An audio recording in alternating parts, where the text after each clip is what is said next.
মেয়েটা বোবা বলে তাকে এমন ছেলের সঙ্গে বিয়ে দিলে যার কিনা আগেও একবার বিয়ে হয়েছিল। বাবা, এটা তুমি ঠিক করলে না, একদমই না। আমি থাকলে এই বিয়ে কখনো হতে দিতাম না। আচ্ছা, এই জন্যই বুঝি আমাকে বুদ্ধি করে বাড়ি থেকে বের করে দিলে? আমাদের 3 ভাইয়ের আদরের বোন সে। আচ্ছা, তার কপাল কি এত খারাপ যে তাকে এমন ছেলের সঙ্গে বিয়ে দিলে তোমরা? বড় ভাই উসমান আর ছোট ভাই আশিক এখনো জানে এই সব সম্পর্কে? তুমি বুঝতে পারছো তারা জানলে কি বলবে? পুরো ঘর শান্ত, স্তব্ধ, নীরব হয়ে গেছে। বাইরে রাতের কালো অন্ধকার। জানালার মুখ করে দাঁড়িয়ে আছে জয়নাল শেখ। শীতল বাতাসে হালকা করে ঘরের পর্দাগুলো দুলছে। মেজ ছেলে কাফেলের কথায় মাথা ঘুরিয়ে তার দিকে এগিয়ে এসে বলল, তোমার বোন আগে থেকেই ওই ছেলেটাকে পছন্দ করত। আর যেসব কথা তুমি আজকে আমাকে বলছো, আমি বাবা হয়ে সেই একই কথাগুলো তাকে অনেক আগেই বলেছিলাম। সে শেষে আমাকে তার ইশারায় বুঝিয়েছে বিয়ে করলে এই ছেলেটিকেই করবে, নয়তো সে সারা জীবন বিয়ে করবে না। আমি বাবা হয়ে কি এই ছেলেটির সঙ্গে তাকে বিয়ে দিতাম? সে অনেক জোরাজুরি করছে, আমি তাকে অনেক বুঝিয়েছি, কিন্তু সে আমার কথা মানতে নারাজ। তাকে আমি এও বলেছি যে তার থেকে ভালো ছেলের সঙ্গে বিয়ে দিব। কাফেল বাবার মুখের দিকে তাকাতেই পারল না। ভীষণ রকমের একটা অস্বস্তি কাজ করে তার মধ্যে, এক অদ্ভুত রকমের খারাপ লাগা কাজ করে। কেন জানি তার বাবার মতন আর অসহায় মানুষ আর দুইটা নেই। কাফেল বাবার চোখের দিকে তাকিয়ে আবার মাথা নিচু করে বলল, বাবা, ছেলেটাকে বলেছো তো তাকে ঘরজামাই হয়ে এইখানেই থাকতে হবে? জয়নাল শেখ একটু চুপ করে থেকে বললেন, শোনো, সে কিছুদিন এই বাড়িতে থাকলেও ঘরজামাই হয়ে থাকতে পারবে না। তার ছোট বোন অসুস্থ, তাই সে ততদিন ঠিক না হওয়া পর্যন্ত কয়েকটা দিন এখানে থাকবে। তারপর দৌড়ুতিকে নিয়ে চলে যাবে কোথাও। কাফেল বাবাকে বলল, কিন্তু বাবা, আমরা আমাদের বোনকে আলাদাভাবে রাখতে চাই না। হুট করে এমন মধ্যবিত্ত পরিবারের ছেলের সঙ্গে বিয়ে দিলে, যার কোনো কাজ বা রোজগার নেই। আবার ছেলেটা আগের বউকে ডিভোর্স দিয়েছে। কী কারণে আগের বউকে ডিভোর্স দিয়েছিল তাও জানতে চাইলে না একবার? দৌড়ুতিকে আর ভেঙে পড়তে দিও না বাবা। আর কোনো বড় আঘাত সে মানতে পারবে না। আচ্ছা, এই বিয়েতে কি দুইজনের মত ছিল? প্রশ্নটা করার সঙ্গে সঙ্গেই যেন জয়নাল শেখের মুখ ফ্যাকাশে হয়ে গেল, যেন কিছু একটাতেই আটকে গেলেন তিনি। মেজ ছেলের দিক থেকে মুখ ফিরিয়ে নিচু স্বরে বললেন, তোমার মা অনেক আগে ডেকেছে কাফেল, তুমি নিচে যাও। কাফেল আর কিছু বলল না। বাবা যে খুব ক্লান্ত তা তার চেহারায় প্রকাশ পাচ্ছে, তাই সে প্রশ্ন করল না। মায়ের ঘরের দিকে পা বাড়ালো। লাল টুকটুকে শাড়ি পরে ঝলমলে বাসর ঘরে খাটের ওপর ফুলের মাঝে বসে আছে দৌরত্তি। মেয়েটার চেহারা থেকে এখনো বাচ্চামো মুখটা যায়নি। অনেক নার্ভাস সে। চারিদিকে তাকিয়ে একবার দেখে নিল। সে ঘরটা তার নিজের, তবুও বুকের মধ্যে কেন যেন লাজুক ভয় কাজ করছে। ধুকপুক করে হার্টবিট বাড়ছে। হয়তো নতুন ঘরের মালিকের আগমনের জন্য এমন দশা। তবে সে নতুন মালিককে কি করে স্বাগতম করবে? একটু পর ওয়াশরুম থেকে বের হয়ে এলো কেউ। ঘরের সঙ্গে অ্যাটাচ বাথরুম। হ্যাঁ, সে ছেলে। আর ছেলেটার উস্কো খুস্কো চুল, আর তার চুল দিয়ে চুইয়ে পড়া পানি পড়ছে। হয়তো চোখে মুখে পানি ছিটিয়ে এসেছে ছেলেটা। হাইটে বেশ লম্বা চওড়া না হলেও দৌরত্বের সঙ্গে ভালোই যায়, খারাপ কেউ বলতে পারবে না। মুখে খোঁচা খোঁচা দাড়ি, একরকম বেপরোয়া ভাব আছে চেহারায় তার। ছেলেটা গলা খাকারে দিয়ে দৌরত্বের ঘুমটা তুলে পাশে বসে বলল, আমার কিছু কথা ছিল আগে। দৌরত্তি লাজুক হাসি দিয়ে ছেলেটার মুখের দিকে তাকালো। ছেলেটা দৌরত্বের দিকে তাকিয়ে বলল, আপনি যখন আমাকে বিয়ে করতে রাজি হয়েছেন, তার মানে আমার পরিচয় হয়তো আপনার জানা। আমি তৌকির আহমেদ। আমার আপন বলতে শুধু আমার ছোট বোন আছে। সে ছাড়া আমার এই দুনিয়ায় আর কেউ নেই। ছোট বোনের বয়স 8 বছর। হয়তো আমার বোনও আর দুনিয়ায় বেশি দিন থাকবে না। আমার বোনের ক্যান্সার লাস্ট স্টেজে আছে। তার সুস্থতার জন্য আপনার বাবার কাছ থেকে অনেক টাকা ঋণ নেওয়া হয়েছে, তবে সেই টাকা আমি খুব শীঘ্রই ফিরিয়ে দেব। একটু থেমে আবার বলল, আচ্ছা শুনুন, সত্যিটা বলি আপনাকে। আমার মনে হয় বিয়ে যখন হয়েই গেছে, এসব লুকিয়ে আর লাভ নেই। আপনাকে আমার জীবনে জায়গা দিতে একটু সময় লাগবে। আমি বিয়েটা শুধু আমার বোনের কথা ভেবে করেছি। আমার বোনও হয়তো বাঁচবে কি বাঁচবে না তার গ্যারান্টি নেই। সব কিছু সামাল দিয়ে উঠতে আমার একটু সময় লাগবে। ঠিক ততদিন আমরা আলাদা থেকে একে অপরকে বুঝবো। আসলে মেয়েদের উপর আর আমি ভরসা করতে পারি না, তাই একটু সময় দেবেন দয়া করে। আর হ্যাঁ, আপনার বাবার টাকা আমি খুব শীঘ্রই পরিশোধ করব। কথাগুলো বলেই তৌকির একটু দম ছাড়ল। দৌরতী তৌকিরের মুখের দিকে তাকিয়ে হাতের ইশারায় তাকে বলল। আমার বাবা আপনাকে টাকার চাপ দিয়ে এই বিয়েতে রাজি করিয়েছে? তৌকির দৌরতীর চোখের দিকে তাকিয়ে বলল। হ্যাঁ, তবে আমার আপনাকে মেনে নিতে একটু সময় চাই। দৌরতী আবার ইশারায় বলল। আপনি এই বিয়েতে রাজি ছিলেন না? তৌকির আবার হ্যাঁ সূচক জবাব দিল। দৌরতী ইশারা করে বলল। আমি বোবা বলে ফায়দা তুললেন? চোখে মুখে ছিল বিরক্তি আর কান্নার ছাপ। তৌকির ইশারাটা বুঝে বলল, চোখ মুখ কঠিন করে। আরে, ফায়দার কথা বলছো? সেটা তোমার বাবা তুলেছে আমার। সে জানতো আমার দুর্বলতা কোথায়, সে ঠিক সেই জায়গায় হাত দিয়ে আমাকে রাজি করিয়েছে। শোনো মেয়ে, আমি আর কাউকে বিশ্বাস করি না। খুব তাড়াতাড়ি তোমার বাবার টাকা আমি দিয়ে দেব। তারপর তুমি ডিসাইড করবে যে তুমি কার কাছে থাকবে, না আমাকে ডিভোর্স দেবে। মেয়েদের তো আবার এইসব হাতের মোয়া করতেই পারো। এই কথাগুলো শুনে দৌরতীর দুনিয়া থেকে উঠে যেতে মন চাইল। তাকে কি কেউ ভালোবাসতে পারে না? সবাই কেন করুণা করে তার উপর? মা তো আগেই দূরে ঠেলে দিয়েছে। সে কি এতই সস্তা যে তাকে সবার করুণা নিয়ে বাঁচতে হবে? সে তো জানতো তৌকির নিজ ইচ্ছায় এই বিয়েতে রাজি হয়েছে। না, সে মানতে পারছে না। এসব তার ভেবে ভেতরটা বিশ্রীভাবে ব্যথা করছে। সে তো কঠিন কথাতেও কষ্টে এসবই অভ্যস্ত। তবুও আজ আরো একবার ভেঙে পড়লো যেন। আচ্ছা, এই ছেলেটা কি তাকে মেনে নেবে, নাকি তার বাবার টাকা পরিশোধ করার পর তাকে আবার ছেড়ে চলে যাবে? ভালোবাসা তো জোর করে হয় না। বাবা তাকে বলতে পারতো যে ছেলেটা তোমাকে বিয়ে করতে রাজি নয় দৌরতী, সে মেনে নিত। বাবা তার কাছে কেন মিথ্যা বলল? এত বড় মিথ্যা বলেছে যে ছেলেটা তাকে খুব পছন্দ করেছে, ছেলেটা খুব ভালোবাসে। মিথ্যা, সব মিথ্যা মনে হচ্ছে এখন তার কাছে। আজ সে খুব ভালো করেই বুঝতে পারছে টাকা দিয়েও সম্পর্ক কেনা যায়, তার সাথে অভিনয় করা ভালোবাসাও। দৌরতী তৌকিরের মুখের দিকে তাকিয়ে রইল। চোখে লালচে ভাব হয়ে আছে। বোঝা যাচ্ছে একটু কিছু হলেই হয়তো কেঁদে ফেলবে সে। খুব কষ্টে নিজের চোখের পানি লুকানোর চেষ্টা করছে। তৌকির দৌরতীকে বলল। যাও, ফ্রেশ হয়ে এসো। এই ভারী পোশাক ছেড়ে পাতলা সালোয়ার কামিজ পরে এসো। দুইজন মিলে নামাজ পড়ে নেই একসঙ্গে, বাদবাকি কথা পরে হবে। দৌরতী চুপচাপ উঠে ওয়াশরুমে গিয়ে ফ্রেশ হয়ে বেরিয়ে আসলো। তারপর দুজন মিলে নামাজ আদায় করে নিল একসঙ্গে, আর কিছু না বলে শুয়ে পড়ল। এর মধ্যে কিছুটা দূরত্ব মেনটেন করা হয়েছে, মাঝে একটা কোলবালিশ রাখা হয়েছে। রাতে আর তেমন দুজনের মাঝে কথা বলা বা কিছুই হয়নি। পরের দিন সকালে ঘুম থেকে উঠে আর তৌকিরকে দেখতে পায়নি দৌরতী। চোখের পাতা মেলতেই দেখলো বিছানা শূন্য হয়ে আছে, সে ছাড়া আর ঘরে কেউই নেই। তারপর ফ্রেশ হয়ে খাবার টেবিলে চলে আসে সে। সবাই নাস্তা করে চলে গেছে। সবাই বলতে এই বাড়িতে আর কেউ কারোর জন্য অপেক্ষা করে না, কখনো একসঙ্গে খাবারও খায় না। দৌরতী রুটিতে জ্যাম জেলি ভরাতে ভরাতে খেতে থাকে। একটু পর দৌরতীর বাবা জয়নাল শেখ নিচে নেমে আসেন। দৌরতী তার বাবার দিকে ফিরেও তাকায়নি, নিজ মনে খাবার খেতে থাকে সে। মেয়ের এমন ব্যবহারের মানে খুব ভালো করেই বুঝতে পারলেন জয়নাল শেখ।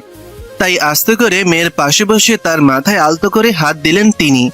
হয়তো ভালোবাসা, স্নেহ, ভরসার খাতিরে বাবা জয়নাল শেখ দৌরতীর মাথায় হাত দিতেই দৌরতী তা এক ঝটকায় দূরে সরিয়ে দেয়। খুব রাগে অভিমানে বাবার চেহারার দিকে সে ফিরতেও চায় না। রাগের কারণ অবশ্য জানা জয়নাল শেখের। জয়নাল শেখ মেয়েকে বলল। আমাকে মাফ করো মা, আমি মিথ্যা বলছি। তবে ছেলেটা তো অন্য কাউকে আর ভালোবাসে না, তোমাকে সে একদিন মেনে নেবেই। দৌরতী এবার তার বাবার দিকে কঠিন দৃষ্টিতে তাকিয়ে ইশারায় বলল। টাকা দিয়ে ভালোবাসা কিনে দিলে তুমি আমায়, যে ভালোবাসা কখনো মন থেকেই হবে না। আমি বুঝে গেছি আমার মতো বাক প্রতিবন্ধীকে কেউ মন থেকে ভালোবাসবে না। জয়নাল শেখের কলেজা যেন ফেটে চৌচির হওয়ার দশা। আসলেই কি জবাব দেবে সে? সত্যিই তো ছেলেটাকে মেন্টাল টর্চার করে বিয়েতে রাজি করিয়েছে। সে তো এই বিয়েতে রাজি ছিল না। এর থেকে তারা নয় দুজন দূরেই থাকতো। সে হয়তো আরো মেয়ের কষ্ট বাড়িয়ে দিল। জয়নাল শেখ মেয়ের কথায় জবাব দিতে পারলেন না কোনো। শুধু এক নাগাড়ে মাপ চাইলেন, তবে ভরসা দিলেন। একদিন সবকিছু ঠিক হবে। দৌড়তি আর তুমি হবে সবার থেকে বেশি সুখী আমার মা। কিন্তু দৌড়তি মানল না। খাওয়া দাওয়া বাদ দিয়ে দৌড়ে নিজের ঘরে চলে গেল। কান্না লুকিয়ে একটু পর দৌড়তিকে তার মা ঘুরে একবার দেখে নিয়ে বলল, এভাবে দৌড়ে গেল কেন ও, জয়নাল? দৌড়তির ঘরে যাবে ঠিক সে সময় দৌড়তির মা আলফা খানম নেমে আসলেন। বেশ পরিষ্কার পরিচ্ছন্ন পছন্দ করেন তিনি। খুব মডার্নও বলা যাবে না। মহিলা হয়ে আলফা খানম পুরো শেখ পরিবারের দায়িত্ব নিয়েছেন তিনি। সেই থেকে অফিস সামলাতে সামলাতে সন্তান ও সংসার মাথা থেকে নামিয়ে দেন তিনি। জয়নাল শেখ বাইরে সামলে এসে আবার তার আদরের মেয়ে দৌড়তিকে সামলাতেন। জয়নাল শেখের 2 ছেলে ও 2 ছেলের বউ কানাডায় থাকেন। মেজো ছেলে কাফেল আর ছোট মেয়ে দৌড়তি বাড়িতেই থাকেন। বাড়ির বেশিরভাগ সদস্য কানাডায় অবস্থান করেন। দৌড়তির বোবা হওয়ার পেছনে বেশ কারণ আছে। আলফা খানম 3 সন্তান জন্ম দেওয়ার পর নিজের ক্যারিয়ার অর্থাৎ ব্যবসা ও অফিসে মনোযোগী হয়ে পড়েন। তার বেশ কিছু মাস পর জানতে পারেন তিনি আবার প্রেগনেন্ট। কিন্তু তিনি এই বাচ্চাটা আর নিতে চাইছিলেন না। তাই অনেক অ্যাবর্শন পিল খাওয়ার পরও দৌড়তিকে ফেলতে পারেননি তিনি। আল্লাহ যাকে পৃথিবীর আলো দেখাবেন তাকে কেউ আটকাতে পারে পৃথিবীতে আসতে? সেই সব কাজে আরো ঝগড়া, আরো অশান্তি সৃষ্টি হয় জয়নাল শেখ ও আলফা খানমের মধ্যে। কোনো কিছুতেই কিছু হয় না। অবশেষে পৃথিবীর মুখ দেখে দৌড়তি। তবে অতিরিক্ত বাচ্চা ফেলে দেওয়ার পিল খাওয়াই দৌড়তির মধ্যে একটা কমতি নিয়ে জন্মায়। আর সেটা হলো সে কখনো কথা বলতে পারবে না। তবে তার দৃষ্টি খুব শক্তপোক্ত। একবার যা দেখে তা আর দ্বিতীয়বার দেখতে হয় না। খুব ভালো করে মনে থাকে তার। আর আলফা খানমের 4 নম্বর বাচ্চার প্রতি তেমন টান নেই বললেই চলে। জয়নাল শেখ বাবা হয়ে মায়ের দায়িত্ব পালন করে গেছে দৌড়তির জন্য। আলফা খানমের কথায় কোনো জবাব দেয় না জয়নাল শেখ। সেও মুখ বন্ধ করে নিজের ঘরের দিকে পা বাড়ায়। আলফা খানম বেশ বিরক্ত হলেন বাপ মেয়ের এমন আচরণে। তাই নিজেও আর কোনো কিছু না বলে কাউকে ফোন করতে করতে বেরিয়ে গেলেন বাড়ি থেকে। ঘরে ঢুকেই বন্দি খাঁচার ভেতরে সেই টিয়া পাখির দিকে তাকিয়ে রইল দৌড়তি। বাবা জয়নাল শেখ একসময় বলেছিল পাখিটাকে বন্দি করে রেখো না, উড়িয়ে দাও।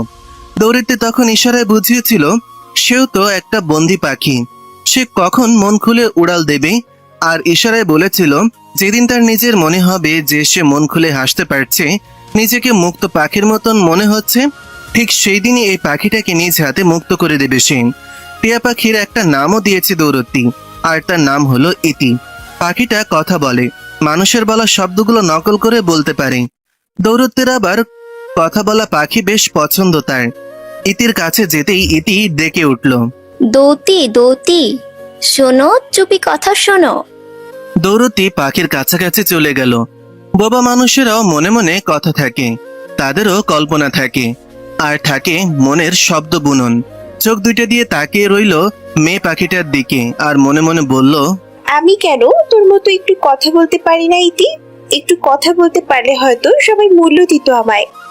সারাদিন আর ঘর থেকে বের হলো না দৌড়তি। চুপচাপ নিজের ঘরে বসে জানালা দিয়ে বাইরে থাকা রঙ্গনা ফুল গাছটা দেখতে লাগলো সে। এই করে পুরোটা দিন শেষ। রাত নেমে আসলো। রাতে খাবার জন্য বাড়ির সবাই দরজায় এসে ডাকলেও মেয়েটা দরজা খুলল না। গভীর রাতে না খেয়ে শুয়েছিল সে। না খেয়ে ঘুমিয়ে পড়ল দৌড়তি। মেয়েটা নিজেকে ছোট থেকেই একা রাখতে থাকে। যখনই মন খারাপ হয় নিজেকে ঘর বন্দি করে ফেলে সে।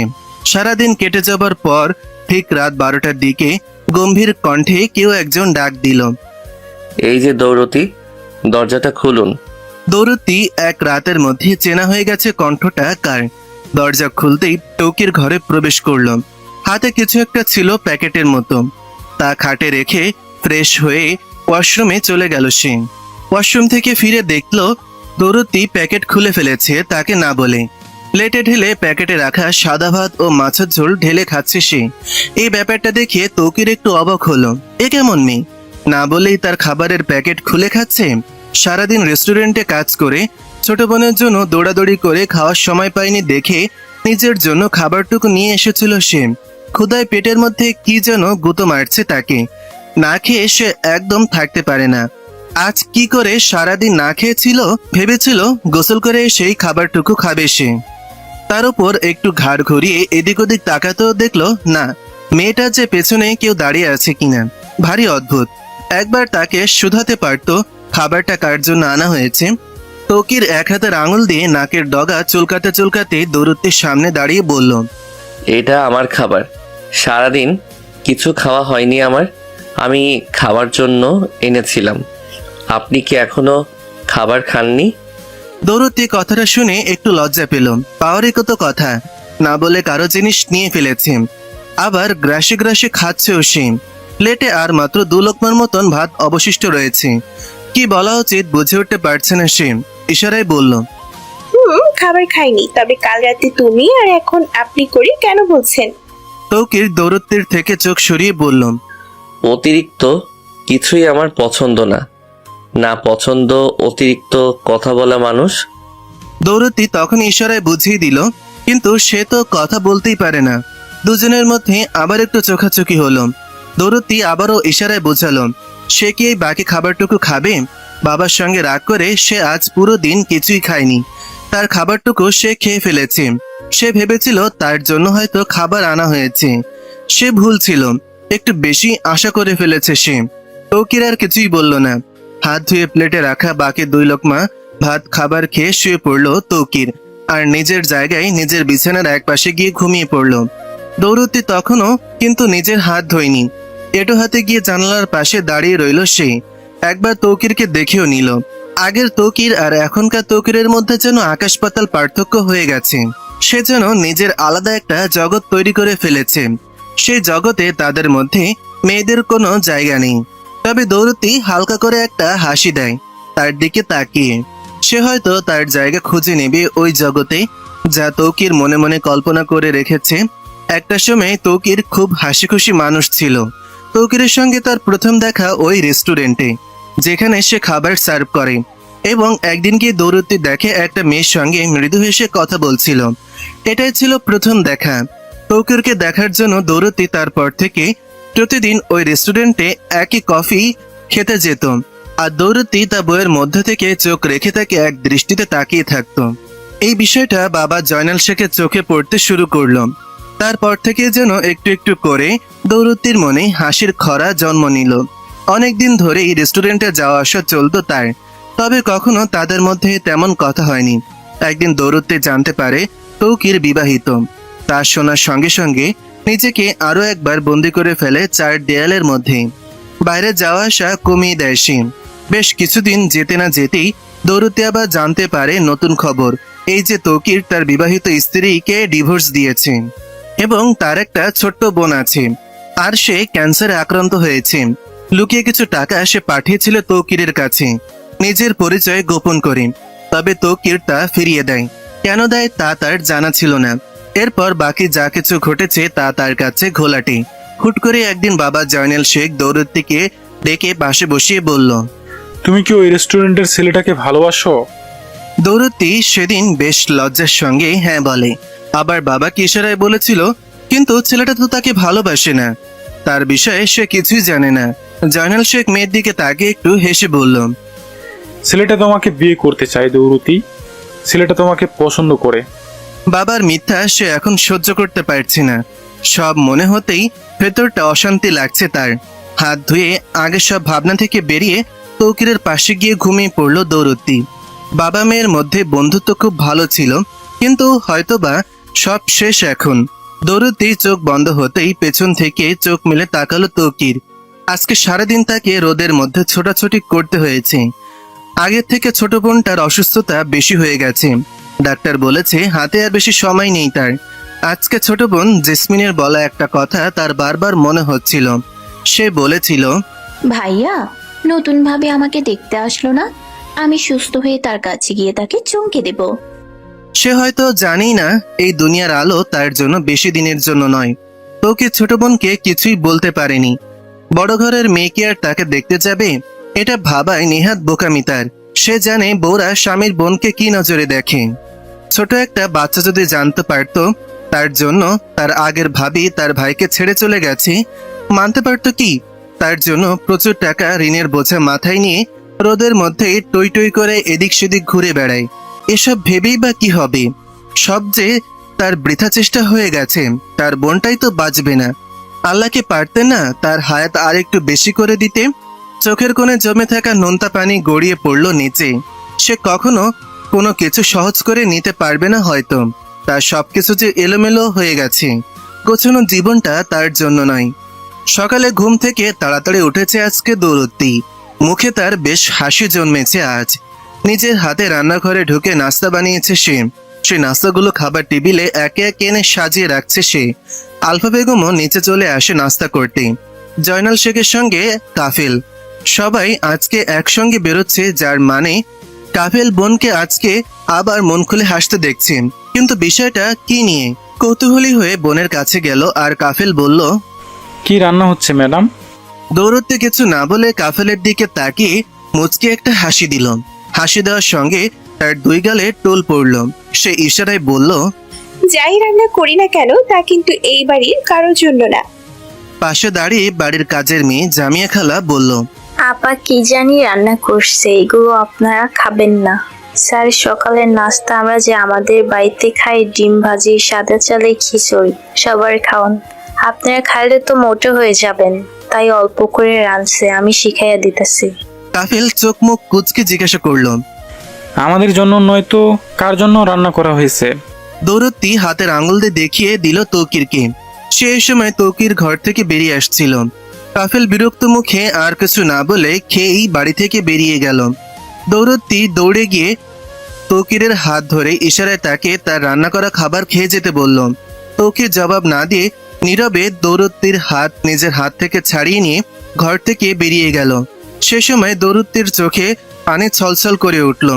আরো একবার মন ভেঙে দিল সে। কিছু তো একটা বলতে পারত সে, এমন কেন করলো? জয়নাল শেখ মেয়ের মুখোমুখি তাকিয়ে খাবার টেবিলে বসে খাবার দেখে লোভ সামলাতে না পেরে বলল, দৌড়তি, জামাই বাবাজি যখন খাইনি আমাকে দাও মা, আমি একটু খাই। অনেক মজা হয়েছে মনে হয় রান্না। দৌড়তি নিজের রাগ তৌকিরকে দেখাতে না পেরে বাবার মুখের সামনে থেকে সব খাবার উঠিয়ে নিয়ে গিয়ে ফ্রিজে রেখে দিল আর ইশারায় বলল, নিজের বউকে বলো রান্না করে খাওয়াবে।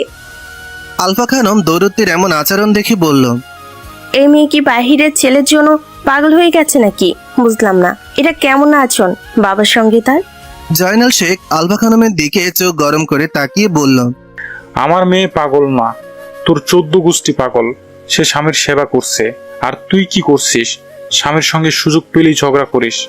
আলফা খানম জয়নাল শেখের দিকে তাকিয়ে রইল আর তেড়ে গেল বলতে, এটা কি ধরনের ভাষা জয়নাল? বস্তিদের বাড়িতে তুলে এনে দেখি তোমার ভাষাও বস্তিদের মতো হয়ে গেছে। আর মেয়েটাকে কি করে এই অভদ্র ছেলেটার সঙ্গে ডুবিয়ে দিলে তুমি? ভুলে যাবে না, তুমি দৌড়তি কিন্তু আমারও মেয়ে। আলফা খানম আমার মেয়ে বলল। তখন যেন আরো রাগ উঠে গেল জয়নাল শেখের মাথায়। কি করে সে বলতে পারলো যে দৌড়ত্তি তার মেয়ে? আজ পর্যন্ত তো তার ভালো মন্দের দেখভাল সে কখনোই করেনি। শুধু দৌড়ত্তি না, বাকি আর 3 সন্তানেরও তার এমন অবহেলার শিকার হয়েছে। জয়নাল শেখ একসময় আলফা বেগমকে খুব ভালোবাসতেন। তখন তার এমন আচরণ চোখে পড়তো না, নিজের কাছেও ব্যস্ত মনে হতো তাকে। সে সব দেখে জয়নাল শেখ পুরুষ মানুষ হয়েও মহিলাদের মতন বাচ্চাদের আগলে রাখতেন। আস্তে আস্তে যেন এই ধরনের আচরণ বাড়তে শুরু করলো। টাকা পয়সার সুখ পেলেও বাড়িতে যেন শান্তি নামক অসুখ উঠে গেছে। এখন স্বামী স্ত্রী তারা বলা যায় সমাজের চোখে টিকে থাকা এক মিথ্যা সম্পর্ক তাদের। ছেলে মেয়ের মুখের দিকে তাকিয়ে তারা এই সম্পর্ক রাখছে, নয়তো কবেই সব শেষ হয়ে যেত। জয়নাল শেখ রক্তিম চোখে আলফা খানমের দিকে তাকিয়ে রইল। তা দেখে আলফা খানম আর কিছু না বলে উঠে নিজের কাজের উদ্দেশ্যে চলে গেলেন। বাড়ির কাজের মেয়েটা জয়নাল শেখের কাছে গিয়ে পাশে দাঁড়িয়ে বলল, বাবু মশাই, পাতিলে পান্তা ভাত রাখছি, খাইবেন? আনবো? দৌড়তি মনির রান্না দেখিয়ে রান্না করতে ভুলে গেছি গা, আনবো ভাত? জয়নাল শেখ আরো রেগে চেঁচিয়ে উঠে বলল, জামিয়া, সরে যা বলছি। বাপুরে বাপুরে, খারাপ কি করলাম? মনে মনে বিড়বিড় করে আরো বলল, ঘরের বইয়ের ওপর কথা কইতে পারে না, আমার লগে চেঁচামেচি করে। মায়াডার বিয়ে দেই খালি, এই বাসায় আমি আর কাম করতে কখনো আমু না, পা ধুলে আমু না। পিক পিক করে আওয়াজ হচ্ছে। বেড়ে মেয়েটা, তার শরীরে স্লাইন চলছে, হাতে ক্যানেলা লাগানো, চোখের নিচে কালো দাগ পড়ে গেছে মেয়েটার। পাশেই তসবি হাতে এক যুবক নামাজ পড়ছেন।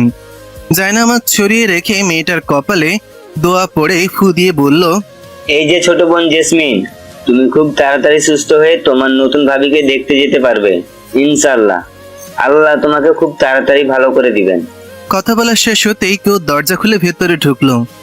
সজীব, মাফ কর, আজ একটু বেশি দেরি হয়ে গেছে। কি আর বলবো বল, আজ রেস্টুরেন্টে অনেক কাজ ছিল, ওরা তাড়াতাড়ি আসতে দিল না আমায়।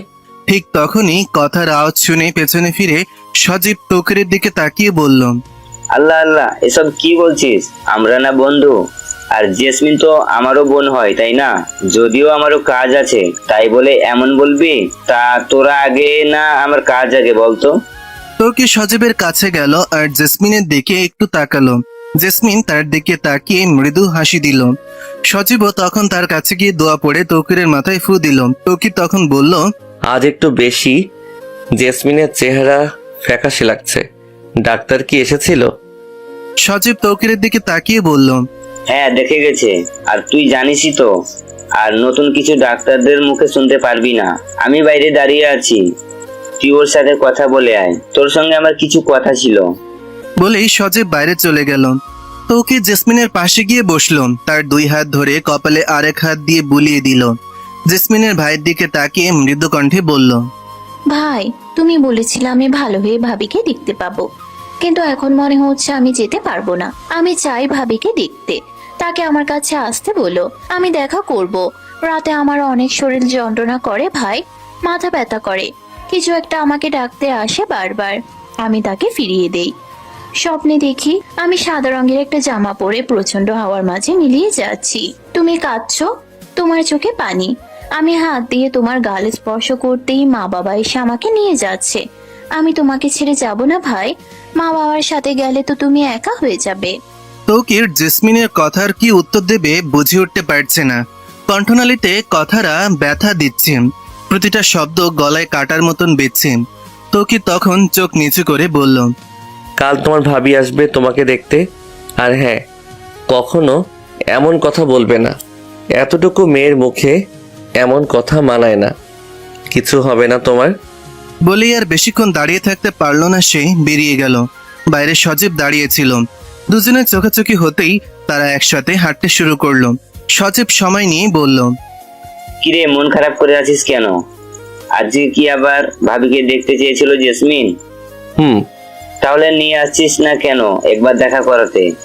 শোন, বিয়ে যখন করেছিস তাকে স্ত্রীর মর্যাদা দে, দূরে সরিয়ে রাখিস না। তুই সব জানার পরেও বলছিস? তুই তো জানিস আমার সাথে কি কি ঘটেছে। এত বড় ঘরের মেয়ে কি আমার মতো ছেলের সঙ্গে মিশতে পারবে? আমি তো তার নখেরও যোগ্য না। আমি তাকে হয়তো আমার জীবনে স্থান দিতে পারবো না। আবার আমি ভয় করছি এই স্ত্রী না আবার অস্ত্র হয়ে আমার শরীর ভেদ করে দেয়। আমি আর বউ অর্ধাঙ্গিনী এই সব কিছুতে বিশ্বাস করতে পারি না। আচ্ছা, তুই মেয়েটাকে কতদিন ধরে চিনিস? হতে তো পারে মেয়েটা যেমন ভাবছিস তেমন না। আর বিয়ের পর তুই তাকে কত সময় দিয়েছিস? দেখ, সব মেয়ে একরকম না।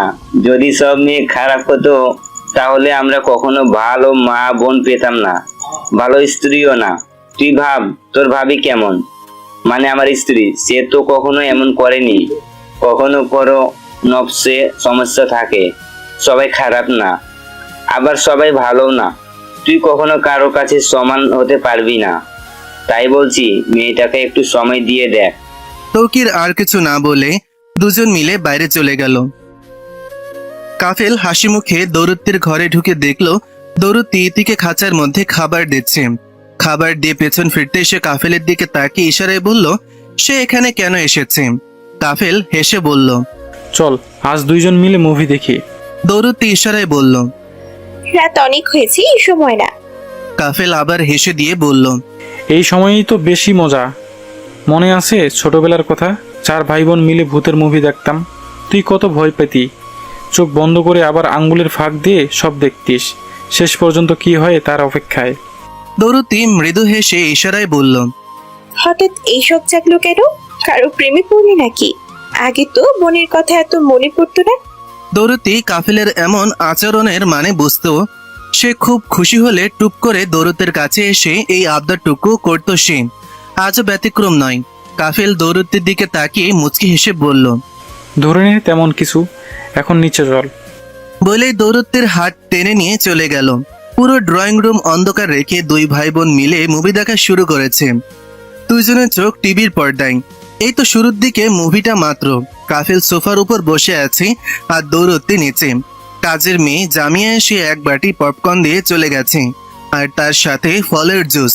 জামিয়া খালা ঘর থেকে যাওয়ার পথে অবশ্য বিড়বিড় করে বলেও গেলেন, মা গো মা, এমন করে কেউ ঘর অন্ধকার করে সিনেমা দেখে? আমার তো ঘর অন্ধকার দেখলেই ভয় করতেছে। অনেক সময় পার হয়েছে দেখে দৌরত্তি কাফেলের প্যান্ট ধরে একটা টান মারে। কাফেল দাঁত কেলিয়ে দৌরত্বের দিকে তাকিয়ে বলে, দেখ দেখ, এইবার বেশ মজা পাবি মুভি দেখে। দৌরত্তি আরো একবার টান মারলো। তা দেখে কাফেল আবার বলল। টানা হেসরা করিস কেন? দৌরত্তি ইশারা করে বলতে লাগলো যে, মেয়েটা কে যার জন্য সে এত খুশি? কাফেল দৌরত্বের কাছে সুরত করে নেমে তার পাশে বসে তার হাত ধরে বলল, আমার একটা সাহায্য কর। বাবাকে বলে আমাকে দেশের বাইরে যাওয়ার ব্যবস্থা করে দে। আমি বাইরে যেতে চাই এবং ওইখানে গিয়ে তাকে বিয়ে করে সেটেল হব। আসলে মেয়েটা ওর ফ্যামিলির সঙ্গে কানাডায় থাকে, আর তুই তো জানিস বাবা আমাকে কখনো সেখানে যেতে দিবে না। হাজারখানেক কথা শোনাবে, বলবে আমার মাথা গরম, আমি ছোট, আমার রক্ত গরম, আমি এসবের যোগ্য না। আসলে তুই বুঝতে পারছিস দৌরতি আমি কি বলতে চাইছি? আমি চাই তুই বাবাকে বলবি আমি কাজের জন্য যাব দেশের বাইরে, নইলে সে যেতে দিবে না। কথাগুলো বলেই কাফেল টিভির দিকে আবার ঘুরে তাকিয়ে রইল। দৌরত্তি কাফেলের দিকে ইশারা করে বলল। তুই বলছিস আমি বাবাকে মিথ্যে কথা বলবো? আবার কি যেন ভেবে দৌরত্তি কাফেলের কাঁধে মাথা রেখে ইশারায় বুঝিয়ে দিল, বাড়ি থেকে সেও বাকি ভাইদের মতন তাকে কি একা রেখে চলে যাবে? অন্ততপক্ষে এটা বলল যে মেয়েটা কে ছিল। বেশ মনমরা হয়ে কথাগুলো বলল সে। কাফেল তখন বলল, বিয়ে করলেই তো জানতে পারবি। তবে তুই যেন নিজেকে একা মনে না করিস। তোর সঙ্গে তোর 3 ভাই আছে তোর দেখভাল করার জন্য। তুই কিন্তু এই বাড়ির রাজকন্যা। কেউ যদি তোকে ধোকা দেয় তাহলে কিন্তু আমরা 3 ভাই তাকে তার অবস্থান বুঝিয়ে দেব। এটা তুই মাথায় রাখিস। আর হ্যাঁ, তুই একটু বাবাকে বলিস, বাবা তোর কথা খুব মানে। দৌরতি খুব ভালো করে বুঝতে পারলো কাকে এই কথাগুলো বলা হচ্ছে। দুই ভাই বোন আর কিছু না বলেই টিভির দিকে চোখ রাখলো। একটু পর দরজা খোলার আওয়াজ পেতেই দুজন মিলে দরজার দিকে তাকিয়ে রইল। কেউ একজন আস্তে আস্তে হেঁটে আসছে। তা দেখে দৌরত্তি কাফেলের শার্ট খামচে ধরলো। কাফেলেরও কপালে ভয়ে ঘাম জমে গেছে। টিভিতে ভূতের মুভি আর দরজায় জলজ্যান্ত ভূত। বাপরে, ভয় করবে না? একটু পর কেউ বলল, আমি কি ভিতরে আসতে পারি? পরক্ষণে গলার স্বর চিনে ফেলল দৌরত্তি। এটা আর কেউই নয়, তৌকির আহমেদ, তার বিবাহিত ভূত। ঘরের লাইট জ্বালানো হলো সাথে সাথে। তৌকির দৌরত্তি ও কাফেলের কাছে আসলো আর তাদের অবাক করে দিয়ে নাক চুলকিয়ে বলল, আমিও কি তোমাদের সঙ্গে বসে মুভি দেখতে পারি? দৌরত্তি কাফেলের মুখের দিকে তাকিয়ে রইল। কাফেল দৌরতের দিকে তাকিয়ে বলল, আমার ঘুম পাচ্ছে, আমি ঘুমাতে যাব। তোমরা দেখো আমি আসি। কাফেল কিছুটা ইগোর সঙ্গে চোখ বাঁকিয়ে নিজের ঘরের দিকে পা বাড়ালো সে। তা অবশ্য তৌকির চোখ এড়াতে পারল না।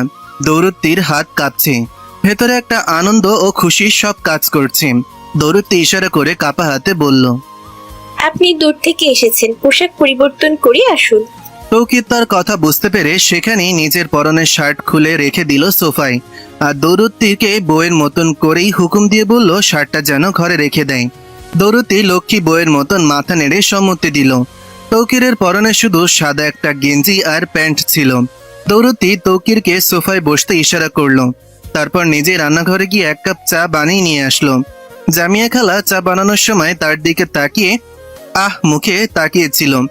বেশ লজ্জায় লাল হয়ে আছে মুখ, এটাও চোখে পড়ল। দৌরত্তি যাবার পথে তাকিয়েছিল সে। চা এনে তৌকিরের সামনে রাখলো। তারপর এমন করে দাঁড়িয়ে থাকলো যেন এটা তার বাপের বাড়ি না শ্বশুর বাড়ি। স্বামী অনুমতি দিলে সে বসে পড়বে। তৌকির তাকে চোখের ইশারা করে বসতে বলল। দৌরত্তি কিছুটা দূরত্ব বজায় রেখে তৌকিরের পাশে বসলো। তৌকির মুভির দিকে তাকিয়ে বলল, এই মুভিগুলো দেখে এত ভয় পাওয়ার কি আছে বুঝলাম না। গাঢ় মেকআপ, চোখে মুখে রং, তার সঙ্গে ভিন্ন রঙের কন্টাক্ট লেন্স, পোশাক কালো, দেখতে আজাইরা ভাব লাগলেও ভয়ের কিছু না। দৌরত্তি তৌকিরের দিকে থতমতিয়ে তাকিয়ে রইল। রিমোট হাতে তুলে নিয়ে মুভি বদলে দিল তৌকির। তৌকিরের চোখ টিভির দিকে থাকলেও হাত দিয়ে দৌরত্তিকে নিজের কাছে টেনে নিল। দৌরত্তির চোখ মার্বেলের মতন বড় বড় হয়ে গেল। গলায় ধুকপুক করছে কিছু একটা, তা অবশ্য তৌকিরের চোখ এড়ায়নি।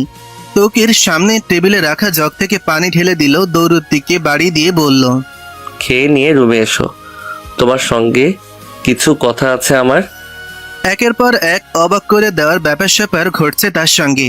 আপনি থেকে তুমি, অপ্রত্যাশিতভাবে কাছে টেনে নেওয়া। স্বামী কি তার পাগল হয়ে গেল নাকি? তৌকির আর দেরি না করে ঘরের দিকে চলে গেল। দৌরতিও তার পেছন পেছন যেতে শুরু করলো। ঘরে প্রবেশ করেই দেখলো তৌকির ওয়াশরুমে চলে গেছে। তা দেখে দৌরতি খাটের পাশে আলগোছে বসলো। নিজের ঘরে সবকিছু যেন তার হজম হচ্ছে না আজ। যা পাবে বলে কল্পনা করেনি তাই হয়তো হতে চলেছে তার সঙ্গে। সেই সব ভাবতে ভাবতেই তৌকির ওয়াশরুম থেকে মাথায় কোকড়ানো চুলে তোয়ালে দিয়ে মুছতে মুছতে বেরিয়ে আসলো আর বলল, আমার জন্য কি রান্না করা হয়েছে? সকালে ব্যস্ত থাকায় কিছু খেয়ে যেতে পারিনি। কিছু রান্না করেছো?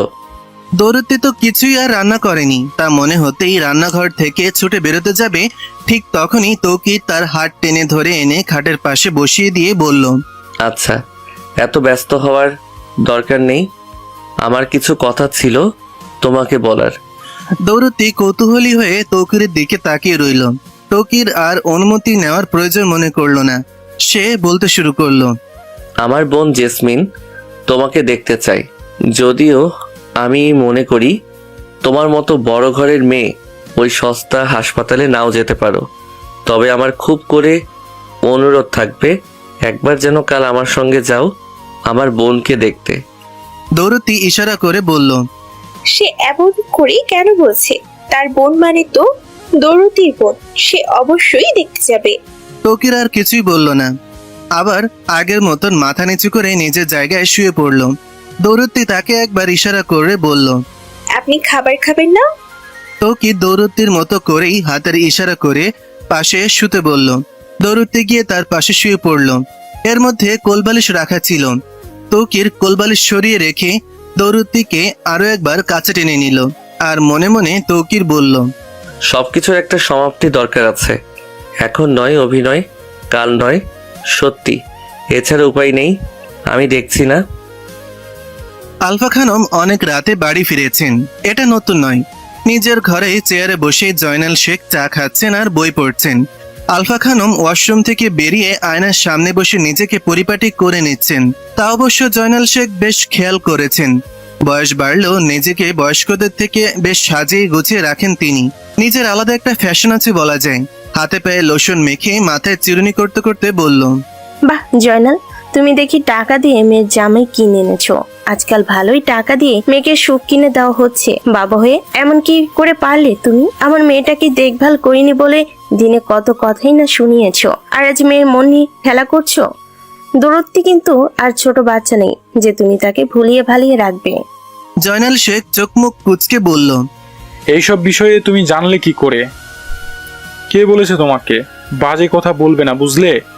আর ওরা একে অপরকে ভালোবাসে বলেই আমি নিজ দায়িত্বে কাজী অফিসে ওদের নিয়ে গিয়ে বিয়ে পড়িয়ে দিয়েছি। আলফা খানম তাচ্ছিল্যের হাসি হেসে বলল, কি পাগল তুমি? ছেলে মেয়ে সবার কাছে মিথ্যা বলা যায়, কিন্তু ঘরের বউয়ের কাছে মিথ্যা বলে একদিন ধরা পড়তে হবে। এটা তোমাকে কেউ বলেনি? শোনো জয়নাল, ব্যাংক থেকে টাকা তুলেছো, ব্যাংকের লোকেদের বলে আসতে তো পারতে। এতগুলো টাকার ব্যাপার লুকাতে তো আর পারলে না তুমি। জয়নাল শেখ ক্রূর দৃষ্টিতে তাকিয়ে দাঁতে দাঁত চেপে বলল, ওই টাকাগুলো আমার, তাই আমার প্রয়োজন পড়েনি আমি কাকে বলে খরচ করব। আর আমি আমার মেয়ের জন্য সব করতে পারি আলফা। আর তুমিও তো ছোট ওই টাকার পেছনে পেছনে। মনে রেখো একদিন ক্লান্ত হয়ে আমাদের কাছেই তোমাকে ফিরতে হবে। আরো মনে রেখো টাকাই সব না কিন্তু। আলফা খানম জয়নাল শেখের মুখের দিকে তাকিয়ে বলল, আমি টাকা ঘরে তুলে আনছি আর তুমি টাকা দিয়ে মেয়ের জন্য মিথ্যা সম্পর্ক গড়ে তুলেছ। মা হয়ে তার কখনো খারাপ চাইনি, কিন্তু হ্যাঁ, তার থেকে সবসময় দূরে থেকেছি। কখনো এমন কিছু হয়তো করিনি যাতে তাকে কষ্ট পেতে হয়। কষ্ট পাবে কেন? আমি তো কখনো তার কাছেই বসিনি। আর তুমি কি করলে? মেয়েটার সব থেকে আপন মানুষ হয়ে তাকে ডুবিয়ে দিলে। কখনো ভেবে দেখেছো দূরত্বে ভালোবাসার মানুষ পেল, মানুষটা তাকে ভালোবাসলো কিনা? এই ধরনের সম্পর্ক পাওয়ার থেকে না পাওয়াই ভালো আমার মুখ কাছে মনে হয়। যাই হোক, আর এই ছেলেটাই বা কেমন? ছেলেটার বোন যখন বাঁচবে না, কেন এত টাকা খরচ করে সে বোকার মতো হাসপাতালে ফেলে রেখেছে? বিরক্তিকর, বোকা সব। জয়নাল শেখ এই কথা শুনে রাগী মুখে তাচ্ছিল্যর হাসি হেসে বলল, তুমি সম্পর্কেও রেখেছো নামে। তুমি নিজের স্বার্থে আমাকে বিয়ে করেছো আলফা। তুমি রক্তের টান মানে বুঝবে না। ও হ্যাঁ, তুমি বুঝবে কি করে? তোমার তো আপন কেউ হারায়নি আজ পর্যন্ত। তুমি কি বলতে চাইছো তৌকির জানে ওর বোন মারা যাবে, এরপরেও বেঁচে থাকা মানুষকে বিনা চিকিৎসায় মেরে ফেলবে? আমি বললাম না তুমি ভালোবাসা, মায়া, টান এগুলো কখনো ফিল করতে চাওনি। তবে আমারও ভরসা একটা জায়গায়, যে ছেলেটা তার বোনকে এত ভালোবাসতে পারে, না জানি আমার মেয়েটাকে কতই না ভালোবাসলে কি কি করবে। আমি বিশ্বাস করি একটা সময়ে আমার মেয়ে অনেক সুখী হবে। তাই বলছি এসব নিয়ে আর কথা বলবে না। আর রইলো আমার টাকার কথা, ওগুলো আমার টাকা, মানে আমার মেয়ে জামাইয়ের টাকা। ওরা ইচ্ছে মতো খরচ করতে পারে, এতে আমার বিন্দু পরিমাণ আফসোস হবে না। আলফা খানম আর কিছু বলতে পারলেন না। দুজন দুজনকে কিছুক্ষণ দেখে নিল। সকালে ঘুম ভাঙার পর তৌকির আর দৌরতি একসঙ্গে নাস্তা করে নিল। যাওয়ার পথে তৌকির দৌরতিকে বলে যায় রেডি হয়ে থাকতে। বিকেলের দিকে তারা বেরিয়ে পড়বে জেসমিনকে দেখতে যেতে। বরাবরের মতোই আজও যে যার মতন ঘুম থেকে উঠে নাস্তা করে বেরিয়ে পড়েছে। কিন্তু কাফেল দৌরতির খাবার টেবিলে সামনাসামনি বসে একে অপরকে চোখে চোখে ইশারা করছে কিছু বলার জন্য। দৌরতি তো তার বাবার ওপর আগে থেকে অভিমান জমিয়ে রেখেছে, তাই সে কাফেলকে বারবার ইশারা করছে সে এসব কথা বলতে পারবে না এখন। কাফেল তবুও তার পিছু ছাড়ল না। জয়নাল শেখ তাদের এমন অদ্ভুত আচরণ দেখে একবার বলেছিলেন, কিছু বলবে তোমরা? কেউ কোনো কিছুই বলতে পারেনি। সারাদিন এই করেই কেটে গেছে। কাফেল বেশ বিরক্ত হয় এবার দৌরত্বের ওপর। শেষমেশ হার মেনে নিয়ে ঘরে ফিরে, তারপর বন্ধুদের সঙ্গে বাইক রেসে বেরিয়ে পড়ে। তার খেয়ে দে কাজকাম নেই বললেই চলেন। সারাদিন বন্ধুদের সঙ্গে আড্ডা দেয়, রাতে ফিরে আটগুডে কাজ করার জন্য বাবা জয়নাল শেখ কিছুটা অপছন্দের তালিকায় রেখেছে তাকে। ভালোবাসেও খুব আদরের মেয়ে দৌরতি। নয়তো সব ছেলেদের মধ্যে তো কিছু তো ঘাপলা আছে বা ছিল। এই তো ছোট ছেলের জন্য একবার পুলিশ স্টেশনে যেতে হয়েছিল, আর বড় ছেলে অন্যের মেয়েকে পালিয়ে নিয়ে বিয়ে করে ফেলেছে। আর কাফেল তো মাঝে মাঝে মদ মাদকে আসক্ত বলা চলে। রাতে ক্লাবেও কাটায় মাঝে মাঝে, অনেক রাত করে বাড়ি ফেরে সে। এত কিছু করেও কাফেলের লাভ হয় না। বাবা আর মেয়ের মন গলাতে পারে না, তার কাজও হাসিল হয় না। বিকেলে দৌরতি গোলাপি রঙের আঁচলে সিলভার কাজ করা শাড়ি পরে, হাতে চুড়ি, কপালে টিপ পরে বেশ সেজেগুজে রেডি হয়ে আছে। আর এটাও ভাবছে এদিকে তাকে খারাপ দেখাচ্ছে। সে কি বেশি সেজে ফেলেছে নাকি? কি আজব, সে কারো বিয়ে খেতে যাচ্ছে নাকি? ঘুরতেও তো যাচ্ছে না। এইসব ভেবে অস্থিরতা কাজ করছে তার মধ্যেই। পায়চারিও করে বেশ কিছুক্ষণ ধরে, তবুও বুকের একপাশে ধুকপুক বেড়েই চলেছে তার। আবার ভাবছে পোশাক কি পরিবর্তন করা উচিত তার। তৌকির কি ভাববে? তার অসুস্থ বোনের জন্য তাকে তো নিয়ে যাচ্ছে। এইসব ভাবতে ভাবতেই তৌকির চলে আসে, আর ঘরে এসে কোনো কথা না বলে দৌরত্বকে দ্রুত বলে ফেলে, কই হয়েছে তোমার? এবার আমরা যেতে পারি, বেশি সময় থাকা যাবে না। এই 3 ঘন্টার ছুটিতে আসলাম, আবার যেতে হবে রেস্টুরেন্টে। এই বলার সময় একবারও তৌকির দৌরতের দিকে তাকালো না বা দেখলো না বা খেয়াল করলো না। তা দেখে দৌরতি নিজেই তৌকিরের কাছে গিয়ে শার্ট গামছা ধরে ইশারা করে বলল তাকে এই পোশাকে একদম মানাচ্ছে না। আর একটু সময় কি সে দেরি করবে পোশাক চেঞ্জ করতো? তৌকির একবার দৌরতির দিকে তাকিয়ে পর্যবেক্ষণ করে নিল আর বলল, এই সাজ ঘরে মানায়, বাইরে না। এমন সাজ নিজের স্বামীর জন্য তুলে রাখা উচিত। তোমাদের বাড়ির কেউ হয়তো জানে না, মেয়েদের বাইরে বের হলে পর্দা করে বেরোতে হয়। যাই হোক, বোরখা আছে? এমন প্রশ্নে দৌরতি তৌকিরের হাত টেনে ধরে নিয়ে আলমারিতে রাখা অনেক রঙিন সব টপ আর বোরকা দেখালো, যেগুলোতে চাকচিক্য জরির কাজ করা। তৌকিরের এইসব ভালো লাগলো না। দৌরতি তার চোখ মুখ দেখেই বুঝতে পারলো। তাই সে সাধারণ একটা টপ আর ওড়না দিয়ে হিজাব বেঁধে রেডি হলো। সে ইশারা করে তৌকিরকে বলল, আমার জামা কাপড়ের মূল্য বেশি হলেও দেখতে মোটেও ভালো নয়। তুমি কি তোমার কম রোজগারে একটা সস্তা বোরখা কিনে দেবে আমায়? আমি যত্ন করে রেখে দেব। তৌকির তার ইশারা না বোঝার ভান করে তাকে হাত ধরে টেনে নিয়ে গেল। দৌরতি বাড়ি থেকে আসার পথে তৌকিরকে ইশারা করে একবার বলেছিল যে সে যেন প্রাইভেট কারে করে যায় বাড়ির গাড়িতে, কিন্তু তৌকির দৌরতির মুখের ওপর মানা করে দেয় আর বলে সে যদি তার সঙ্গে যায় তো তার সাথে এসে সেখানেই নিয়ে যাবে, ঠিক যেখানেই চড়ে যেতে হবে তাকে। দৌড়তি আর কিছু বলে না। দৌড়তি তারপর থেকে পুরো রাস্তায় একদম চুপ হয়ে যায় এবং চুপচাপ কোনো কথা ছাড়াই চলে গেল সে। তারপর একটা রিক্সা করে সোজা হাসপাতালে চলে যায় তারা। জেসমিন যে কেবিনে ভর্তি আছে সেই কেবিন রুমে চলে যায় দুইজনই। দৌড়তি তার পিছু পিছু হাঁটতে থাকে। কেবিনে গিয়ে যা দেখে তা দেখার জন্য দুইজনই প্রস্তুত ছিল না। জেসমিনের মুখে সাদা কাপড় দিয়ে ঢেকে দেওয়া হয়েছে। পাশেই দাঁড়িয়ে আছে সজীব, নিশ্চুপ হয়ে। সজীবের চোখ লাল হয়ে গেছে। তৌকিরের বুকের মধ্যে ধক করে উঠল যেন। সে আস্তে আস্তে জেসমিনের কাছে গিয়ে তার মুখ থেকে সাদা কাপড় সরিয়ে দিল। সজীব তৌকিরকে তার পেছন থেকে বলল, আজকে দুপুর 11টা থেকে 12টা পর্যন্ত তোকে অনেক ফোন করছি, ফোন বন্ধ দেখাচ্ছিল বারবার। জেসমিন দুপুর 12টার দিকে ইন্তেকাল করেছে। ইন্নালিল্লাহি ওয়া ইন্না ইলাইহি রাজিউন। বলেই কান্নায় ভেঙে পড়ল সে। নিজেই দুই হাত দিয়ে মুখ ঢেকে নেয় সে। মেয়েটাকে যে বোনের মতন ভালোবেসেছিল সে ভাবতেই পারছে না এত অল্প বয়সে দুনিয়া ছাড়বে সে। তৌকিরের চোখে নোনা পানিতে ভরে গেছে। সজীব যে এত কথা বলল সেই কথাগুলো যেন তার কান অব্দি পৌঁছালো না। সবকিছু থমকে দাঁড়িয়ে গেছে যেন তার কাছে। দরজায় দৌড়তি অবাক হয়ে দাঁড়িয়ে আছে। সে কল্পনা করতে পারেনি হঠাৎ করে এত খারাপ সময়ের মুখোমুখি হতে হবে তাকে। দৌরত্বের কণ্ঠ থেকে আওয়াজ না আসলেও চোখ দিয়ে অনবরত টুপ টুপ করে পানি পড়ছে। একটু পর কিছু ডাক্তার এসে সজীবকে কি যেন বলল। সেই দিকে দৌরত্তি ও তৌকিরের মধ্যে কারোরই খেয়াল নেই। তৌকিরের কানে যেন কোনো প্রকার আওয়াজই যাচ্ছে না। একটা কথাই বারবার বাজতে শুরু করলো, জেসমিন ইন্তেকাল করেছে। ছোট বোনের হাত শক্ত করে ধরতেই গুটি কয়েক লোক এসে তাকে ধরে নিয়ে গেল। মনে হলো এই বুঝি পাখি উড়াল দিল আপন ঘরে। ধপাস করে নিচে বসে পড়ল তৌকির। শরীরের সব শক্তি যেন হারিয়ে গেছে তার। তা দেখে দৌড়তে ছুটে গেল তৌকিরের কাছে। সেও তার সঙ্গে নিচে বসে পড়ল। তৌকিরের পাশে তৌকিরকে শক্ত করে জড়িয়ে ধরল সে। তৌকির দৌড়তিকে আর সরিয়ে দিল না। দৌড়তিকে ধরেই সে গলা ছেড়ে কান্না করতে করতে বলল, আমি আমার বোনকে শত চেষ্টা করেও ধরে রাখতে পারলাম না। আমার বোনের ভাগ্য খুব খারাপ, সে সবার কাছে বোঝা হয়ে থেকেই গেল। আমি তার শেষ কথাটুকুও রাখতে পারলাম না। দৌড়তিও নিঃশব্দে চোখের পানি ফেলতে থাকলো। তৌকিরকে নিজের বুকের মধ্যে জড়িয়ে ধরে ওইদিকে সজীব জেসমিনের মৃত লাশের সঙ্গেই বেরিয়ে গেল। তাকে তো দাফনের ব্যবস্থা করতে হবে। তাদের মধ্যে কেউ এটা আশা করেনি যে জেসমিন তাদের রেখে এত তাড়াতাড়ি পরপারে পাড়ি জমাবে। দুপুর শেষে সন্ধ্যা নামতেই জানাজার ব্যবস্থা করা হলো। অনেক সময়ের পরও যখন কেউ বাড়িতে ফিরছিল না, ঠিক তখনই জয়নাল শেখ তৌকিরকে ফোন করে। আর সেই ফোন সজীব কানে ধরে সবকিছু খুলে বলাতেই কাফেল সহ জয়নাল শেখ চলে আসে এবং খাটিয়া ধরে। সজীব ও তৌকির সামনের খাটিয়া ধরে নিয়ে চলে যায়। পেছনে দুই বাপ ছেলে ছিল। কবর দেওয়ার পরে তারা বাড়িতে কোনো মতে ফিরে আসে। আল্লাহ কখন কাকে ডেকে নেবে এটা সঠিক সময় হয়তো কেউই জানে না। একদিন সবাইকে দুনিয়া ছাড়তে হবে, তাও আবার একা একা।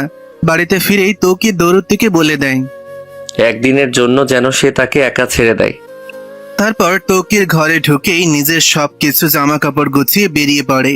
তার সবকিছু দৌড়তি জানালার পাশে দাঁড়িয়ে দেখেছিল, কিন্তু কিছু বলতে পারছিল না। তৌকির বাইরে যেতেই দেখলো সজীব রিক্সা নিয়ে বসে আছে।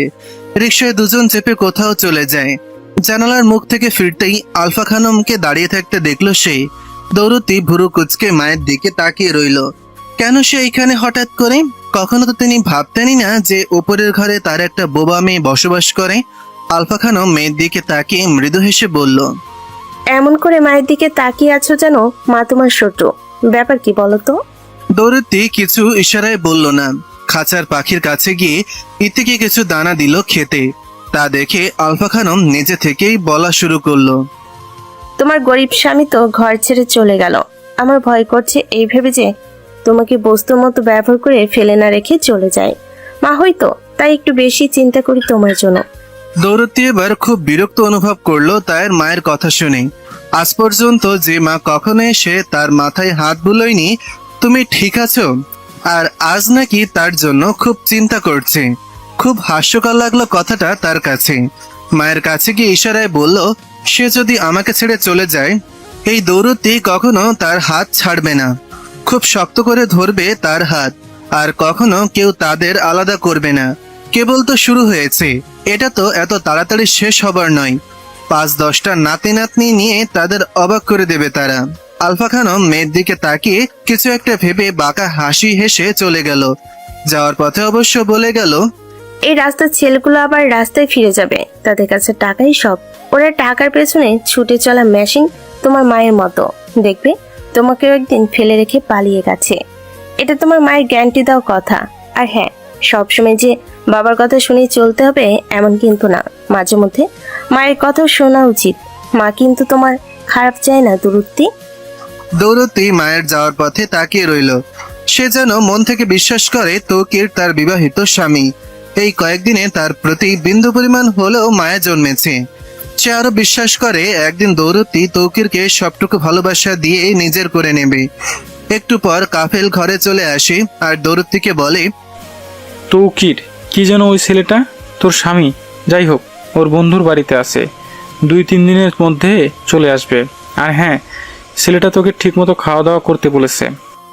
কথাগুলো বলে দৌড়তির কাছে গিয়ে দাঁড়ালো কাফেল।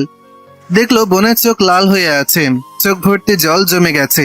তা দেখে কাফেল নিজের মতন করে বলল, আমাকে একটু জড়িয়ে ধরবি দৌড়ু, আমার বুকে ব্যথা করছে, একটু ধর। দৌড়তি বুঝতে পারলো কাফেল তার মনের কথা নকল করেই বলছে, তাই সে ভাইকে জাপটে ধরে কেঁদে দিল। কাফেল জানে মায়ের সঙ্গে কথা বললেই তার মন খারাপ হয়ে ওঠে। মা তার সঙ্গে মন খারাপ করে দেওয়ার মতোই কথা বলে চলে যায়। তার শক্ত বোন শুধু তার মায়ের কথা শুনে ভেঙে পড়ে।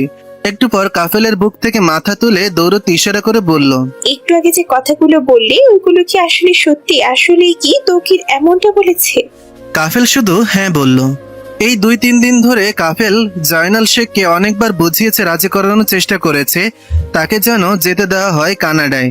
জয়নাল শেখ উল্টে তার পাসপোর্ট কেড়ে নিয়ে নিজের কাছে রেখে দিয়েছে। আর এটাও বলে দিয়েছে ফালতু সবের জন্য তার কাছে কোনো টাকা পয়সা নেই। কাফেল তার বাবা জয়নাল শেখের ওপর বেশ বিরক্ত হয়, কিন্তু মুখের উপর কিছুই বলতে পারে না সে। হয়তো বললে ছোট ভাইয়ের মতন একেবারে ঘরছাড়া হতে হবে। দৌড়তেকেও কিছু বলতে পারে না সে। মেয়েটা মনমরা হয়ে ঘরের মধ্যে থাকে সবসময়, বাইরে কম বের হয়, কারোর সঙ্গে ঠিক মতন কথা বলে না। তাই আর কাফেল এইসব নিয়ে বোনকে কিছু বলতে পারে না। যদিও কাফেলের খুব বিশ্বাস যে দৌড়তে পারবে বাবাকে রাজি করাতে, কিন্তু মেয়েটা নিজেকে ঘরবন্দি করে রেখে দিয়েছে। বাড়ির কাজের লোক প্রতিদিন 3 বেলা ঘরে গিয়ে খাবার দিয়ে আসে দৌড়তিকে, কিন্তু সবসময় খাবার প্লেটে পড়ে থাকে যেমন খাবার ঠিক তেমনই, মন চাইলে খায় নয়তো না। শরীরের দেখভাল করতেও যেন সে ভুলে গেছে। জানালা দিয়ে সূর্যের আলো ঘরে প্রবেশ করেছে। সকালের মিষ্টি আলো সোজা এসে দৌড়তির চোখের উপর পড়ল। আজ দিয়ে 4 দিন হয়ে গেছে তৌকির আসেনি বাড়িতে।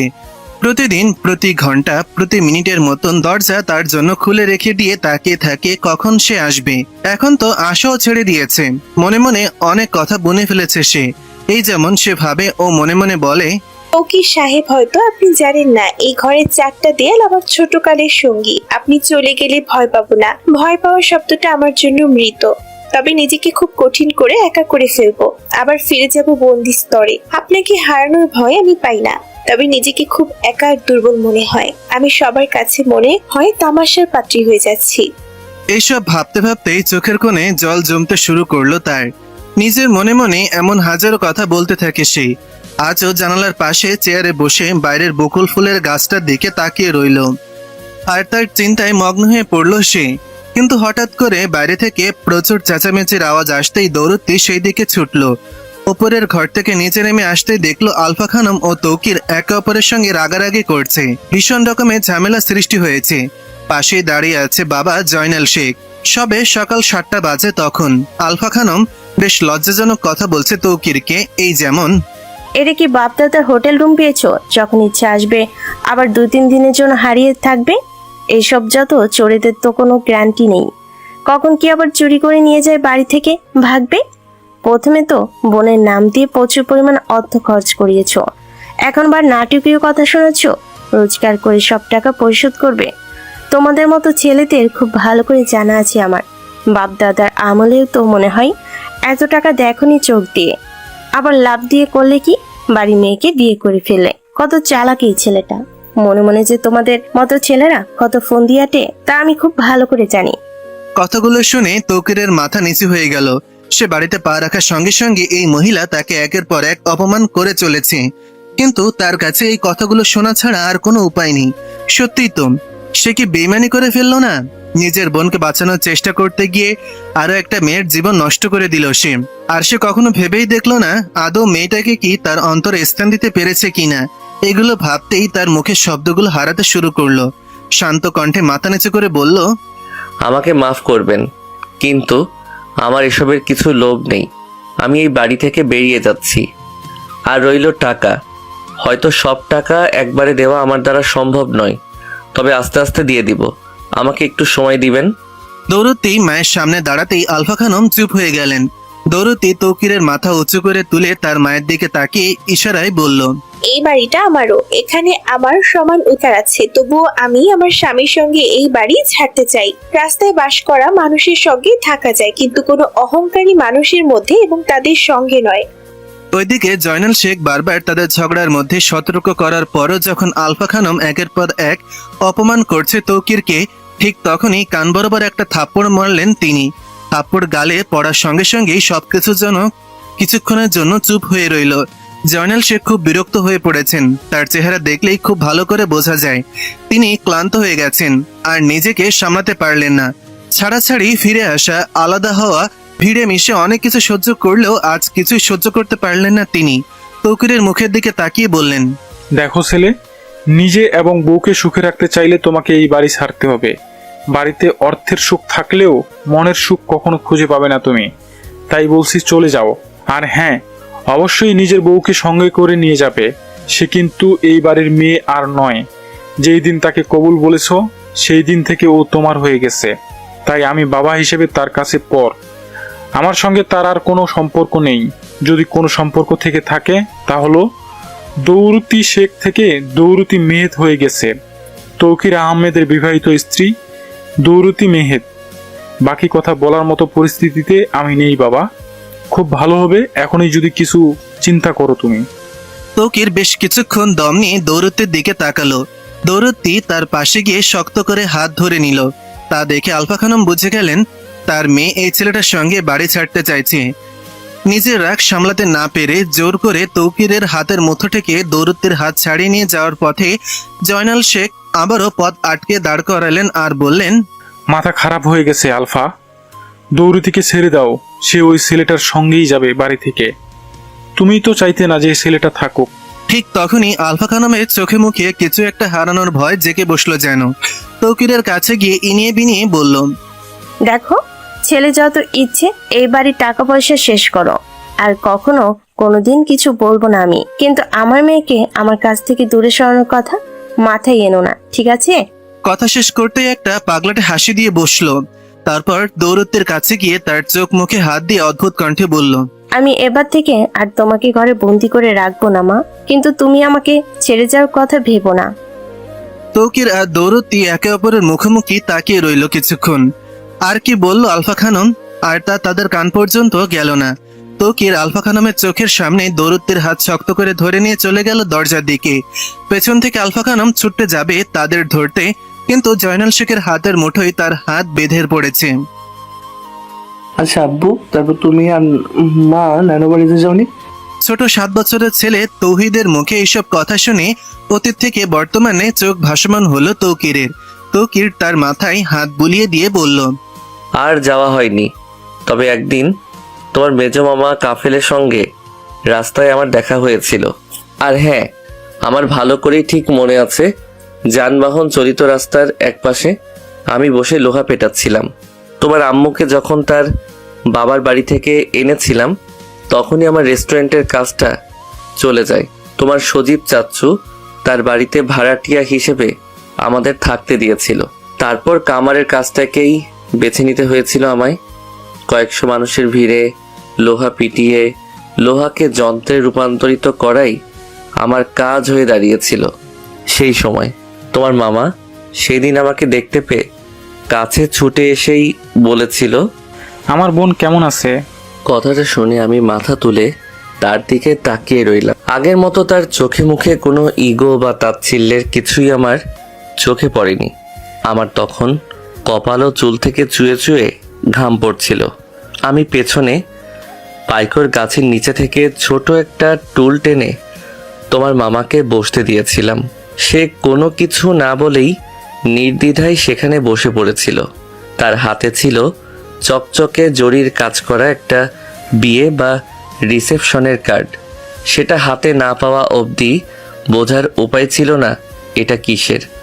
আমার পাশাপাশি বসেই আমার দিকে তাকিয়ে।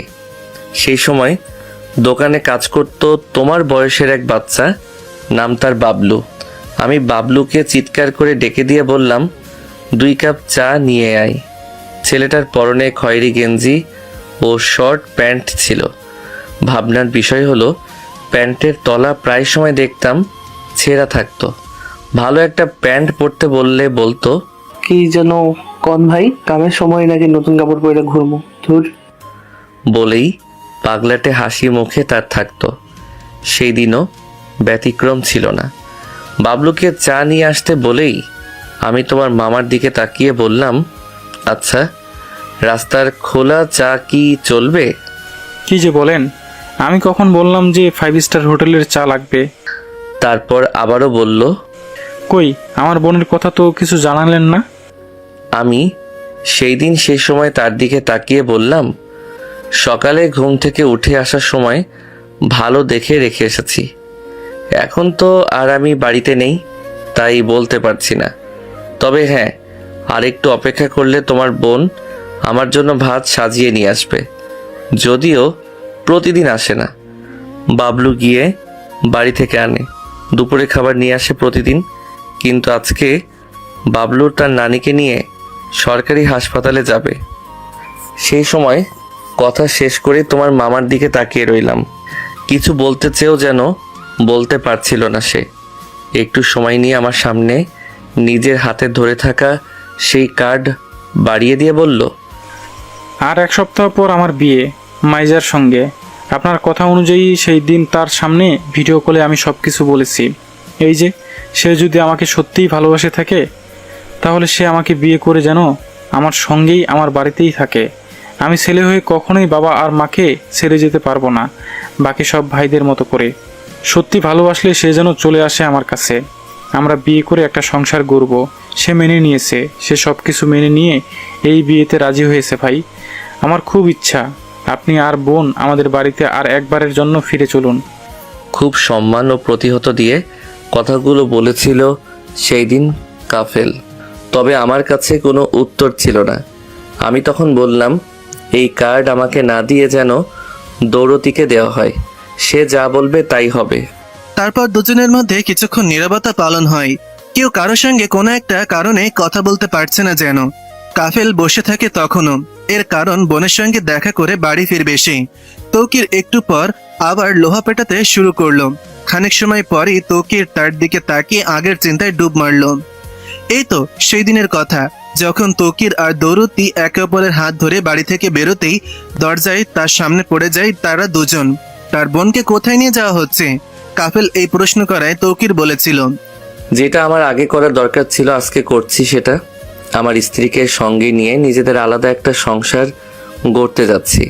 যাওয়ার পথে তৌকির কাফেলের দিকে তাকিয়ে বলল, আর হ্যাঁ, আপনারও কিন্তু উচিত সঠিক ভালোবাসা খুঁজে নেওয়া। আপনি যদি মনে করে থাকেন আপনার ভালোবাসা পেতে হলে ভালোবাসার কাছে যেতে হবে, তাহলে ভুল ভাবছেন। ভালোবাসা নিজ ইচ্ছায় আপনার কাছে এসে ধরা দেবে। তাই বলছি, অন্যের জন্য জন্মদাতা মা বাবাকে ছাড়ার কথা কল্পনা করাও ভুল। মেয়েটা সত্যি যদি আপনাকে ভালোবেসে থাকে, তাহলে সে নিজ ইচ্ছায় আপনার কাছে ছুটে আসবে। এত বাহানা কখনো সে করবে না। আমি আসি। কথাগুলো বলার মাধ্যমে বুঝতে পারল সেই দিন দুই ভাই বোন কথা বলার সময় তৌকির আগে সবকিছু শুনে ফেলেছিল। তবে কেন জানি তার কথা কাফেলের খুব মনে ধরে গিয়েছিল। তৌকিরের কথা অনুযায়ী কাফেল নিজেই সে মেয়েটাকে আসতে বলে। সে যেতে পারবে না তার কাছে, নিজে সবকিছু ছেড়ে এটা তার কাজ নয়। এরপর কাফেল বাড়িতে প্রবেশ করতেই সব ঘটনা জানতে পারে। তবে তার মধ্যে রাগ কাজ করে না, কেন জানি খুশিও হতে পারল না সে। তবে মনে হতে লাগলো সবকিছুই ঠিক আছে। কাফেল বাড়িতে ঢুকেই আলফা খানমকে অসুস্থ অবস্থায় পায় সে। অনেক সময় ভাবনা থেকে বেরিয়ে এলো কাফেল। একটু পর খেয়াল করলো রাস্তার অপর প্রান্তে একটা কালো বোরকা পরা মেয়ে হাতে খাবারের বাটি নিয়ে দাঁড়িয়ে আছে। চেহারা ও শরীরের কোনো চিহ্ন বোঝার উপায় নেই মেয়েটার। পরনে বোরকা যে বেশ দামি টাকার হবে তাও নয়, কিন্তু খাবারের বাটি নিয়ে এসে সামনে রেখে ইশারা করতেই কাফেলকে কিছু বলল দৌরতী। কাফেল তা দেখে আহ করে তাকিয়ে রইল। প্রায় 8 মাস পর নিজের বোনকে এমন দেখে এসে সত্যি অবাক হয়েছে। সে অনেক সুখে আছে, তা বোঝার উপায় যথেষ্ট বুঝতে পারছে ও দেখেছে সে। তার মধ্যে হঠাৎ করে তৌকির বলল, আপনার বোন আপনাকে সালাম করেছেন। কাফেল চোখ নামিয়ে সালামের উত্তর দিল, একইভাবে তাকেও কার্ড দিল, কিন্তু দৌরতী ইশারায় না করে দিল সে আর কখনো ওই বাড়িতে যাবে না, যে বাড়িতে তার স্বামীকে তুচ্ছ তাচ্ছিল্য মনে করা হয়। কাফেল বুঝতে পারে, মাথা নিচু করে শেষবারের মতন সেই দিন দৌরতীকে বলেছিল যে, আচ্ছা, তোকে আমার বিয়েতে আসতে হবে না, শেষ একবারের জন্য মাকে দেখতে আসিস। মা এখন প্যারালাইসিস হয়ে বিছানায় পড়ে আছে। মা তোমাদের কথা প্রায় বলে, যদি আসো তো খুব ভালো লাগবে। এই কথা শুনে সেই দিন দৌরতী তৌকিরের দিকে তাকিয়ে রইল। তৌকির একটা প্রশ্ন করল, কি করে এমন হলো? তোমরা বাড়ি ছাড়ার পরেই এমন হয়েছে, তবে এটা মায়ের আগে থেকেই দেখা দিয়েছিল। সেটাকে তার কাজের জন্য নিজেই ভ্রুক্ষেপ করেননি তিনি। তৌকির তার ছেলেকে বলল, সেদিন আমরা তোমার নানির সঙ্গে দেখা করতে যাই। দেখা করার কিছুদিন পর শুনতে পেলাম তিনি মারা গেছেন। ইন্না লিল্লাহি ওয়া ইন্না ইলাইহি রাজিউন। তৌহিদ বাবার দিকে তাকিয়ে বলল, এরপর আর কখনো যাওয়া হয়নি নানি বাড়িতে। না, আর যাওয়া হয়নি। জানাজার সময় একবার। তৌকির তার ছেলেকে সব কথা বলে তার ছেলে তৌহিদের কপালে চুমু দিয়ে আবার কিছু কথা বলল। শোনো বাবা, একটা কথা বলি, তোমার জীবনে এমন অনেক মানুষ আসবে, তবে তুমি শক্ত হয়ে সামনে দাঁড়াবে। কোনো কিছুতেই থেমে যাবে না তুমি। দুনিয়া ও জীবন পরীক্ষাশালা, এখান থেকে অনেক কিছুই শেখা যায়। এই যেমন তোমার জীবনে অনেক মানুষের আগমন হবে, কেউ ঠকাবে, কেউ শেখাবে, কেউ বা মায়ায় ফেলে চলে যাবে, কেউ তোমার বিশ্বাস অর্জন করবে, আর সব সময়ের জন্য তোমার মায়ের মতো পাশে থাকবে। কথাগুলো শেষ হতেই পেছন থেকে দৌড়তে ছোট্ট বাচ্চা ছেলে তৌহিদের কান চেপে ধরে ইশারাই বলল, পড়ার টেবিল ছেড়ে পালিয়ে এসেছো কেন? তৌহিদ মায়ের কাছ থেকে নিজের কান ছাড়িয়ে নিয়ে দৌড়ে ঘরে চলে গেল।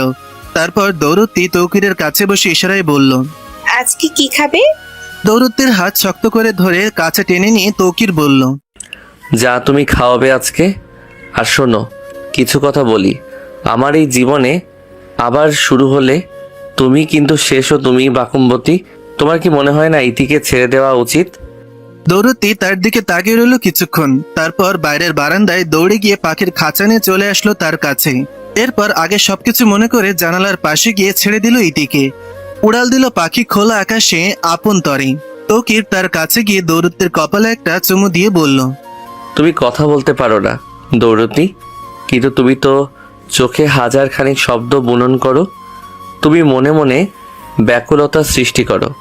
তুমি আমার বাকুমবতী, তা কি জানো?